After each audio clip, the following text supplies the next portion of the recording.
Hello, everybody. Welcome to Profiling Evil and the ever-evolving Chad and Lori Daybell case in Idaho. You know, each week seems to bring a new twist and turn. Both Chad and Lori Daybell are charged with conspiracy to conceal or destroy evidence, and Chad's charged with concealment, destruction of evidence after police recovered the buried bodies of Lori's children, Joshua J.J. Vallow and Tylee Ryan, on Daybell's property last year.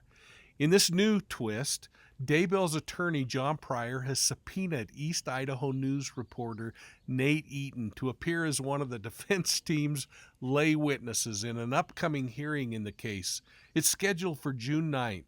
Now, the witnesses appear to be part of a strategy to get the trial moved from Fremont County, Idaho. Two key witnesses make me think this way. First, requesting testimony from a researcher from Ironwood Insights. It's a analytics company. Now, I assume that they have statistics that the defense will argue proves that the Daybells cannot get a fair trial. Now, second is Nate Eaton. This is the reporter who you have seen a lot of stories from. They undoubtedly are going to ask the court to rule that the large number of news stories that Nate has done are going to impact the case negatively. They're going to argue that they've got to have a place where they can have a community of jurors that haven't been influenced by the media. Frankly, it makes good sense, and it limits the kinds of things that the defense could later appeal. Well, here's what I know about lay witnesses. A lay witness is an everyday person who's called to testify based on their personal knowledge of or their life experiences. Now, this differs from an expert witness who is called to testify in a case based on their education, their experience, their professional background.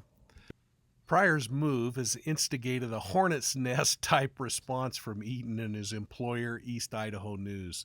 They've actually retained an attorney to fight the action, stating, quote, "News reporters should not be conscripted as witnesses for either side in a criminal case, particularly in a case of such enormous public interest and concern," close quote. Eaton's attorney feels that the First Amendment protects Eaton from testifying, and it provides him with a level of independence. Because the press often relies on confidential informants, it may be ultimately reasonable to protect those who share this kind of information, much like a whistleblower. Now, Eaton's attorney argued that forcing the press to report criminal cases could impact the press's ability to be a neutral watchdog and an objective observer. Eaton and East Idaho News is not alone in this concern. In fact, according to them, they've been contacted by a number of national press organizations who are interested in supporting the battle against the order. It includes groups like the Radio, Television, Digital News Association and the Committee to Protect Journalists. There was an instructive article titled "Reporter's Privilege" by John O. Omachono. It had some updates by Deborah Fisher, and in there we learned that the idea behind the reporter privilege is that journalists have a limited First Amendment right not to be forced to reveal information, confidential news sources, in court. The premise is that journalists rely on confidential sources to write stories that deal with matters of legitimate public importance. Now, most courts have traditionally supported the idea that these individuals may refuse to testify when there's a determination that the interests of society are outweighing the need for full disclosure of evidence.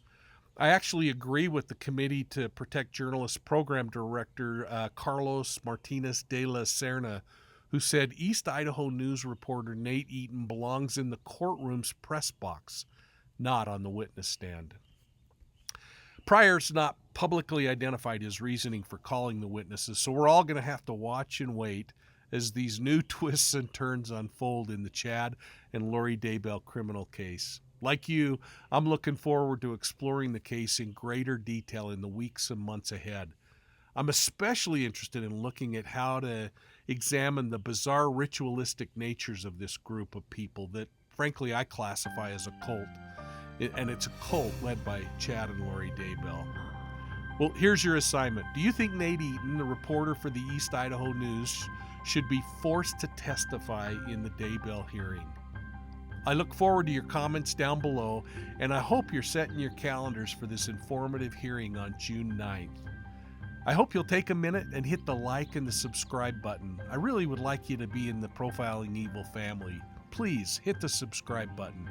And thanks for your support. We'll see you soon at the next crime scene.